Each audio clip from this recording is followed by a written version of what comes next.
네, 안녕하세요. 교육학과 교수 최욱입니다.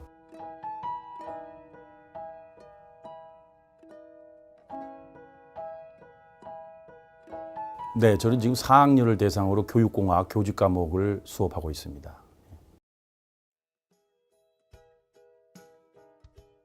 네, 그래요. 그게 어떻게 보면 그 레이블이 함정일 수가 있어요.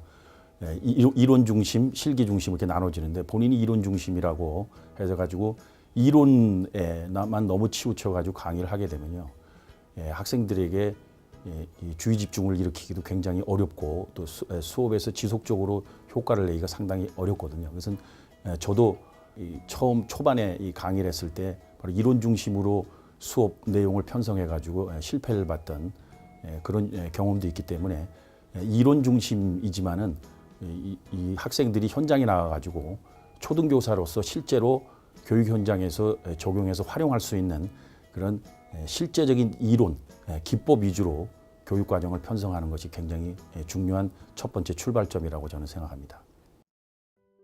그래서 제가 처음에는 이제 제가 이 교육공학을 이 학교에서 유일하게 강의하는, 다른 교수님들도 마찬가지일 겁니다. 이 전공은 이 학교에서 내가 처음 강의를 하고 유일하게 강의를 하니까 이 교육공학을 학생들에게 소개를 해야 되고 또 이론을 또 나열을 해서 제시를 해야 된다는 것에 너무 얽매여 가지고 특히 초반에 이 교육공학의 소개, 교육공학의 뭐 주요 이론들에 대한 제시 설명, 여기에서부터 이 학생들에게 수업의 의미를 던져주는데 굉장히 어려움이 있었고, 그게 바로 제가 초기 몇 년 동안 실패했던 원인이라고 생각합니다. 그래서 제가 이 실패라는 얘기를 하는 이유도요, 바로 이러한 이론 위주의 편성보다는 바로 현장에서 특히 교사로서, 초등교사로서 어떤 지식과 기법들이 교육공학 차원에서 필요한가라는 것에 집중해가지고 그런 차원에서 교육과정을 편성했더니 바로 그 해부터 강의평가 점수가 상당히 높이 향상되는 그런 효과를 제가 실제로 경험을 하게 된 것입니다. 제가 바로 전에 말씀드린 대로요. 그래서 이제 이론의 나열, 이거는 특히 첫 시간에 저는 한 20분 정도에 아주 간단하게 하고 끝내버립니다. 그러니까 교육공학에 대한 소개, 또 정의 정도, 그리고 이제 바로 이 첫 수업 시간부터 해서 초등교사로서 교육공학 이 전공이 이 학교 초등교육 현장에서 어떻게 쓰여지는가에 중점을 둬가지고 제가 교육과정을 편성했습니다. 그래서 우리 교수님들 모든 전공 영역들이 다 마찬가지겠지만 교육공학도 굉장히 많은 영역이 있거든요. 저는 그 중에서 그것을 백화점 나열식으로 학생들에게 제시하기보다는 특히 교육공학 영역 중에서 우리 초등교육 현장에서 가장 많이 쓰여지는 지식과 기법들이 무엇일까라는 차원에서 제가 선정한 것이 우리 초등교육 현장에서 매 시간마다 우리 초등교사들이 칠판, 그림, 사진, 그래프, 도표, 만화, 실물, 표본 모형, 뭐 오디오, 비디오, 또 ICT 자료, 또 PPT 자료 등을 활용해서 교육을 굉장히 많이 하거든요. 그래서 바로 그러한 교수 매체들을 교육 전문가 수준으로 어떻게 활용할 것인가라는 실제적인 기법과 또 그를 바탕으로 둔 이론과 연구 결과를 학생들에게 제시하는 형태로 해가지고 제가 교육과정을 편성하는 것, 이것이 또 성공의 또 첫걸음 중에 하나라고 또 제가 감히 말씀드릴 수 있을 것 같습니다. 맞습니다. 첫 수업 정말로 중요합니다. 제가 이 학교에서만 강의하는 게 아니라 제가 그동안 한 20여 년 동안은 기업체에서도 교수 기법, 강의 기법 강의를 많이 했는데요. 그런 교수 기법, 강의 기법과 관련된 많은 이론과 연구에서도요, 특히 첫 시간에 이 학습자들이 이 수업에 지속적으로 몰입할 수 있는 그런 중요한 의미를 던져줘야 됩니다. 그걸 뭐 why objectives라고 그러거든요. 그게 뭐냐면 내가 이 수업을 왜 들어야 되는가, 이 수업이 나에게 어떤 의미가 있는가, 어떤 가치가 있는가를 첫 시간에 확실하게 심어줘야 됩니다. 그래서 첫 시간에 물론 학생들에게 이 수업에 대한 전체적인 유의사항, 또 소개도 중요하지만 내가 왜 이 수업을 첫 번째 들어야 되는가를 특히 첫 시간에 확실하게 심어주는 것이 굉장히 중요합니다. 그래서 저는 첫 시간에요, 질의응답의 형태로 해가지고 이 질문부터 먼저 던집니다. 교육공학을 왜 들어야 되느냐라는 것을 여러분들에게 확실하게 인식시켜주기 위해서 이런 질문을 한번 해보겠습니다. 여러분들은 초등교사가 될 것이죠. 그러면 초등교육이 중등교육, 즉 중학교, 고등학교 교육, 중등교육과 교육공학 관점에서 어떤 차이가 있다라고 보십니까? 그 대답을 못해요. 그럼 그럼 교육공학 차원에서 여러분 그 수업 계획서에서 있는 것처럼 교수 매체를 교육 전문가 수준으로 활용하는 그런 수업을 내가 한 학기 또 하겠다는데 바로 그 교수 매체 활용 차원에서 여러분의 경험을 한번 생각해 보십시오. 여러분도 초등학생, 중고등학생 경험이 다 있지 않습니까? 자, 그랬을 때 초등학교하고 중고등학교하고의 교육의 차이점이 교육공학 관점에서 어떤 차이가 있냐? 바로 이제 거기서 답이 나오는 거죠. 특히 이제 그러면서 제가 또 질문을 또 던져요. 여러분 중고등학교 다닐 때 여러분이 이미 수업 실습이나 아니면 뭐 현장 실습 초등학교에 나가가지고 경험했던 그 경험을 입각해서도 여러분이 또 경험했던 중고등학교 시절하고 해서 어때요? 중등 교사들이 이 초등 교사들에 비해서 바로 그런 교수 매체를 어느 정도 활용하고 있던가요? 라고 하게 되면 이제 거기서 또 두 번째 이제 의견들이 나오게 되죠. 그게 바로 교육공학 관점에서의 중요한 차이점이고 바로 내 수업이 바로 그런 면에서 여러분들이 중등 교사들과는 달리 매 시간마다 그러한 교수 매체들을 최소한 두세 가지 이상을 활용하게 되는데 그런 교수 매체를 제가 약간 우스갯소리도 합니다. 동네 아저씨 아줌마 수준이 아니라 교육 전문가 수준으로 활용하기 위해서 어떤 지식과 기법을 알아야 될 것인가라는 것을 한 학기 동안 같이 풀어나가도록 하겠다라고 라는 것을 또 강조를 합니다. 그리고 또 하나는요. 이 학생들이 지금 또 4학년이기 때문에 가장 크게 지금 걸려있는 이 일은 임용시험입니다. 그래서 임용시험하고도 직결됐다라는 얘기를 또 제가 합니다. 특히 이제 2차 시험에서는 수업 실현이거든요.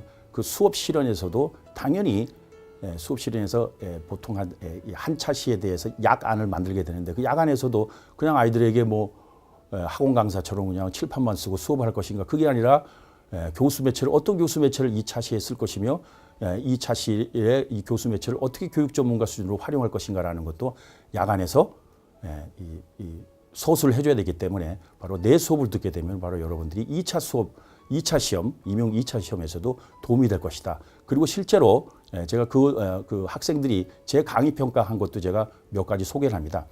제가 그동안 학생들한테 강의 평가, 이제 서술형 강의 평가를 받지 않습니까? 그 강의 평가에 이런 게 꽤 있었습니다. 실제로 2차 시험 준비하는데 상당히 도움이 됐었다.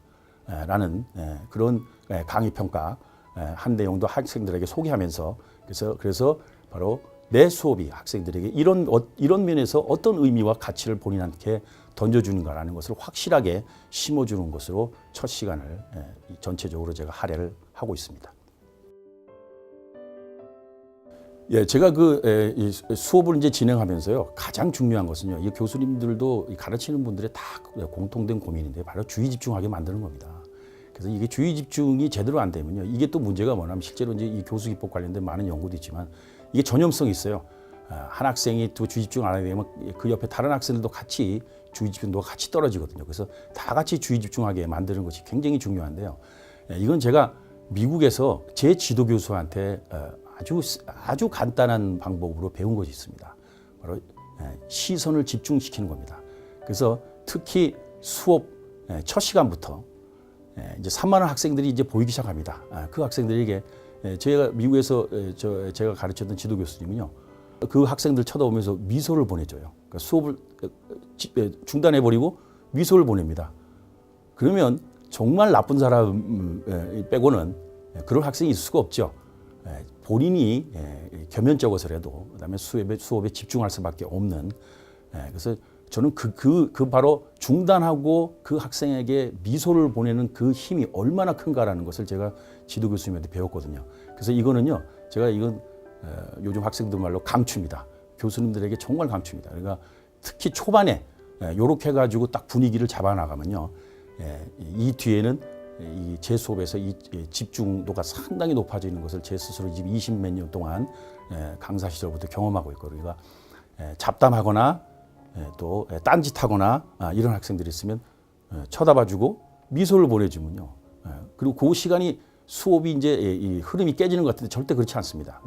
초반 몇 시간 정도 이제 그렇지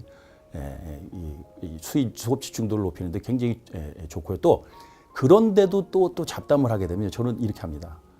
그것도 제가 미국에 있는 지도 교수님한테 배운 거예요. 그분도 계속 얘기하잖아요. 그러면 쳐다봐주고 하고 싶은 얘기가 있느냐? 그럼 대화를 나누라. 학생도 학습권이 있기 때문에 대화를 나눌 권리가 있다. 대신 나는 수업은 중단하겠다. 이러면서 또 그 뒤에 농담 반으로 얘기합니다.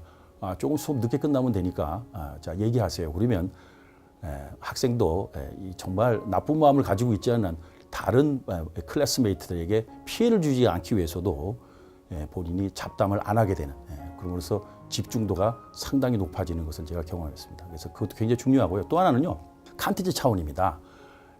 영어에서도 이제 blow in the air라는 게 있죠. 그러니까 뭐 이게 이 공중에다가 호호 불어버리는. 그러니까 저도 그렇지만 우리 교수님들도 강의 시간에 2시간, 3시간 동안 그렇죠. 목 아프게 강의를 하신 내용이 그냥 이 공중에다가 그냥 호호 불고 그냥 수업이 끝나면 학생들 머릿속에서 다 사라지는 이런 문제점이 있거든요.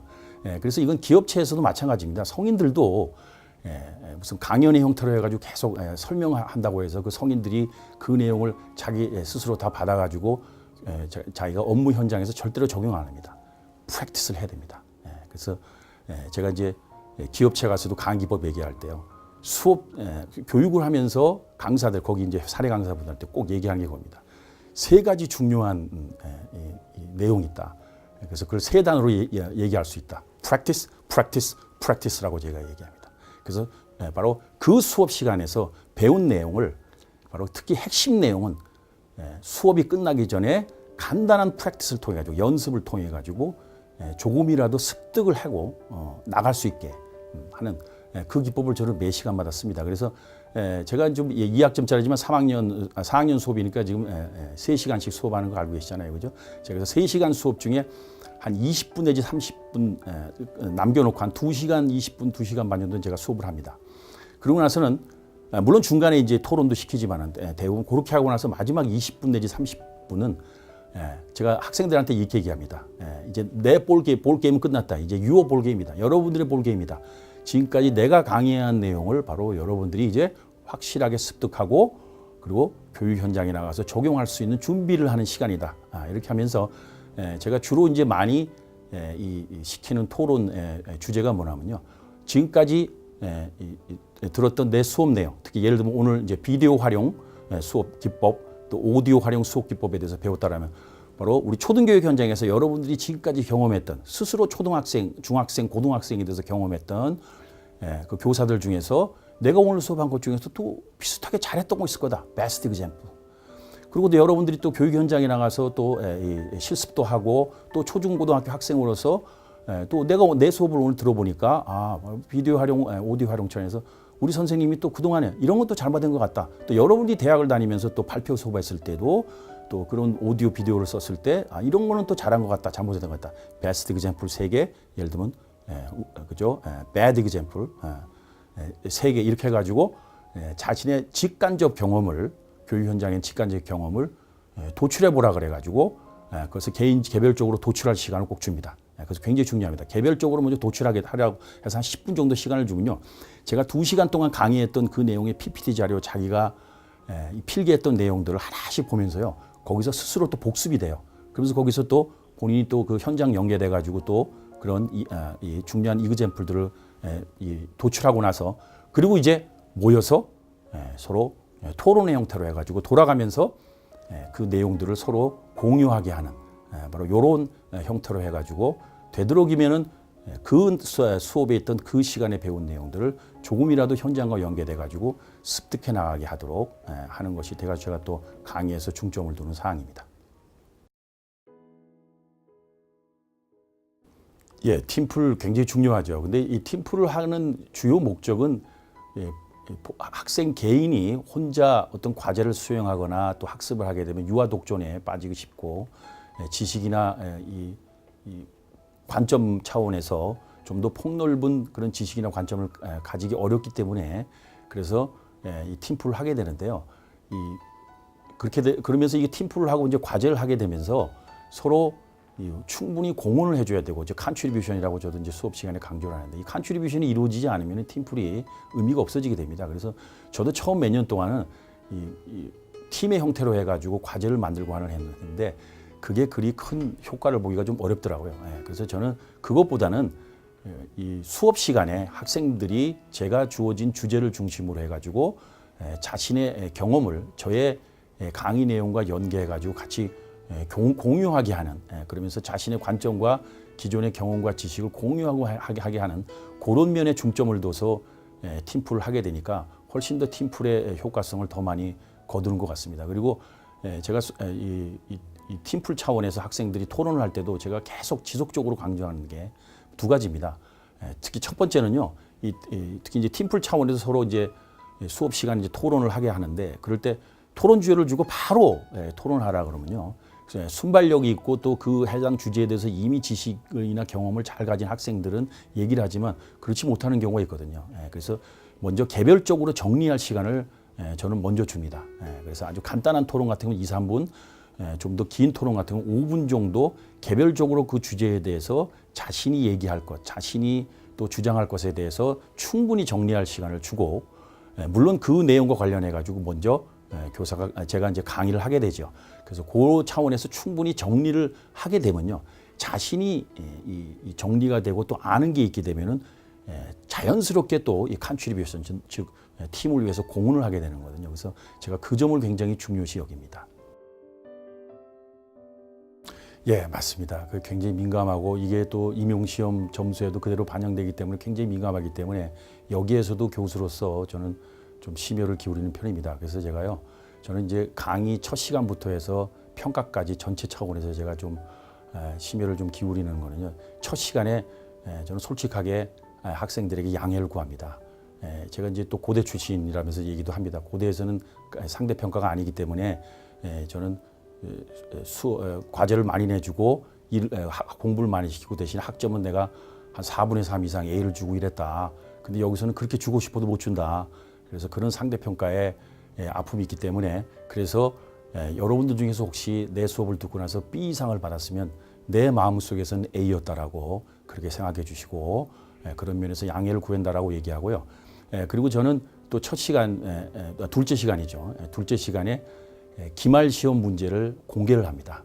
그래서 이 기말 시험 문제도요, 아까 제가 첫 시간부터 그리고 제가 제 수업 전체적인 편성 차원에서 강조한다고 했던 그 두 가지가 담겨진, 저는 기말 시험 문제 딱 하나로 평가를 합니다. 그래서 그 시험 문제가 뭐냐면은 바로 우리 초등교육 현장에는 한 차시에 교사용 지도서의 내용을 주고요, 교사로서 이 교사용 지도서를 가지고 학생들에게 수업을 하기 위해서 어떤 교수 매체를 써야 되고 이 교수 매체를 교육 전문가 수준에서 활용하기 위해서 어떻게 해야 될 것인가라는 것을, 바로 제 강의 내용을 전체적으로 하나도 빠짐없이 서술하지 않으면은 안 되는 형태로 해가지고 제가 기말 시험 문제를 아예 둘째 시간에, 첫 수업하는 둘째 시간에 제가 공개를 하고요. 그리고 지속적으로 제가 시험 문제를 한 서너 시간에 한 번씩 보여주면서 또 학생들에게 계속 리마인드를 해줍니다. 바로 이 시험 문제에서 여러분들이 잘 보기 위해서는 바로 이런 면에서 또 지금부터 내 수업을 듣고 반영을 해주시면 되겠다. 특히 또 그 기말 시험 문제는요, 아까 제가 강조했듯이 임용시험, 2차 임용시험 수업 실현하고도 또 직결되거든요. 그래서 한 차씩 갖고 야간을 만들어야 되기 때문에 그런 데서도 도움이 될 수 있다라고 또 학생들에게 또 부수적으로 그 시험 문제에 의미를 주고요. 그리고 또 하나는 제가 채점을 할 때도 특히 심혈을 기울이는 게, 이 보통 보면요, B 이상 받은 학생들은 이 불만을 제기하는 경우가 거의 없습니다. 왜냐하면 우리 학생들이 굉장히 우수하다는 것도 본인도 알기 때문에 이 교대에서 B 이상만 맞으면 그리 나쁜 점수가 아닌데 C 플러스 그 이하 학생들, 저도 어떨 때는 C 플러스 학생들 25%를 줘야 된다는 것이 굉장히 안타까울 때가 있습니다. 그래서 저는 일단은 채점을 하고 나서 C 플러스를 이하를 준 학생들은요, 3번 읽어봅니다. 그러니까 처음 채점할 때 포함해가 2번 더 처음 다시 정독을 합니다. 그래서 내가 꼭 이 C 플러스를 줘야 되는가라는 것을 확실하게 다시 한번 확인을 하고 평가를 하게 되냐. 그래도 역시 학생들이요, 이 시험 문제에 대한 자기 평가 점수에 대해서 이의를 제기하면요, 바로 제가 그 학생들에 대한 이제 기록을 갖고 있기 때문에 그 학생에게 특히 그 학생별로 해서 제가 또 이런 면이 부족했다라고 얘기를 해줍니다. 그리고 그런데도 또 거기에 대해서 또 내가 정말 왜 C를 맞았는지를 이해를 못하겠다라고 하면 제가 A+ 맞은 학생의 시험지 두 개 정도를 사진으로 찍어서 파일로 학생에게, 물론 당연히 이름은 가려서 그 학생의 시험 이 답안지를 제가 보내줍니다. 그럼 그걸 보면은 수긍을 안 하는 학생이 없게, 그런 형태로 해서 제가 진행을 하게 되고 있습니다.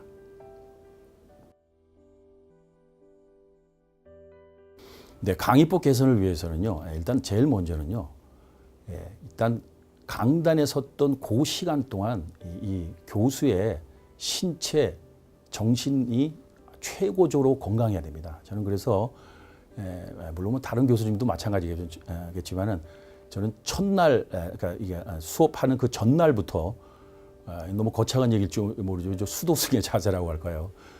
저는 사실 또 지금 많이 술이 줄었지만은 제가 굉장히 술을 좋아합니다. 그렇지만 저는 친구들 약속도 그렇고 누구하고 약속도 제가 학기 중에 수업 전날에는 절대로 약속을 잡지 않습니다. 그리고 수업 전날에는 집에서 정말 조용히 있으면서 몸과 마음을 가장 최고조로 제가 집중하도록 또 노력을 합니다. 그리고 수업하는 그날도요, 되도록이면 그 수업 시간 전에는 학교 업무나 다른 일을 또 안 하게 합니다. 그렇게 해서 특히 수업 들어가기 전에 한 15분, 20분 정도는 수업 시간에 완전히 집중하도록 그렇게 해가지고 이제 수업에 들어가는 것. 일단 저는 그게 매 시간마다의 지속적인 강의를 지속적으로 최고 수준으로 유지하는 데 굉장히 중요한 거고요. 그리고 저는 또 교수법과 관련한 문헌도 또 지속적으로 또 제가 공부를 해가지고, 특히 저는 대학원 수업에서 제가 지속적으로 연구와 병행해가지고 또 거기서 나온 내용 중에서 제가 아까도 말씀드렸던 제 이 교육공학 학부 수업과 직결된 거, 그것을 언제든지 최신의 내용들을 또 조금씩 매 학기마다 좀 반영을 하는 그런 형태고요. 또 하나는 저는 이게 TV나 인터넷에서 강의하는 분들, 또 요즘에 이제 뭐 그런 거 굉장히 많지 않습니까? 이게 TV에서 이렇게 뭐 교수님들 나와서 막 강연하고 뭐 로마 시대 뭐 정치 얘기하고 뭐 이런, 저는 그런 분들의 강의도 가끔씩 유심히 봅니다.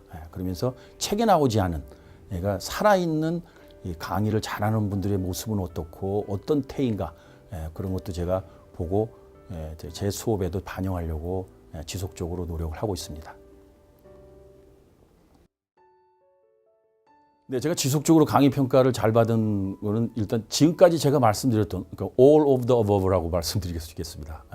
지금까지 말씀드렸던 그거를 또 지켰기 때문이 가장 큰 비결이라 그러면 제가 또 너무 외람된 말씀이고요. 라고 또 그렇게 말씀드릴 수 있고요. 그리고 좀 더 추가적으로 제가 학생들에게 이 수업 시간에 기법 차원에서 집중하게 만들었던 건, 이게 실제로 이제 강의법에서 나오는 건데요. 질문 기법과 공란 기법을 PPT 자료에 적극 활용하는 겁니다. 그러니까 이건 이제 교육 심리 차원인데요. 이 학생들이, 학습자가 뭔가 교사가 제시하는 어떤 그 내용 중에서 거기에 질문이 있으면 그 질문에 대한 답이 무엇일까라는 것을 알아내려는 지적 호기심이 발동합니다. 그리고 공란이 있으면 그 공란을 채우려는 그런 또 지적 호기심이 발동이 되죠. 그 바로 지적 호기심에서 바로 이 학습에 대한 자발적 의식, 즉 학습의 동기화가 생기는 거거든요. 그래서 많이는 아니고 특히 핵심 내용이라고 생각하는 부분에 대해서 제가 처음에 PPT 자료를 제시하기 전에 질문을 던져가지고 질문에 대해서 또 학생들이 또 대답하게 하고, 그리고 거기서 강의를 진행하고, 또 특히 이제 공란을 또 제시해가지고 공란에 있는 내용이 또 무엇인가를 또 다 같이 도출해 보게 하면서 제가 또 힌트도 주면서, 그렇게 하면 훨씬 더 집중도도 높아지는 그런 면을 제가 또 많이 또 활용을 했고요. 특히 또 하나는요, 이건 교수기법에서도 많이 나오는 내용인데요. 학생들을 집에 온 귀한 손님처럼 대하라는 그러한 내용이 있습니다. 바로 그거죠. 그래서 학생들에게 온화한 미소를 지어주면서 학생들과 교감하고, 그리고 하면서 학생들에게 어쨌든 항상 따뜻한 미소를 던져주면서 부드럽게 대해주는, 바로 그런 기조를 수업 시간 내내 유지하는 것도 굉장히 중요한 것이다라고 저는 생각을 합니다.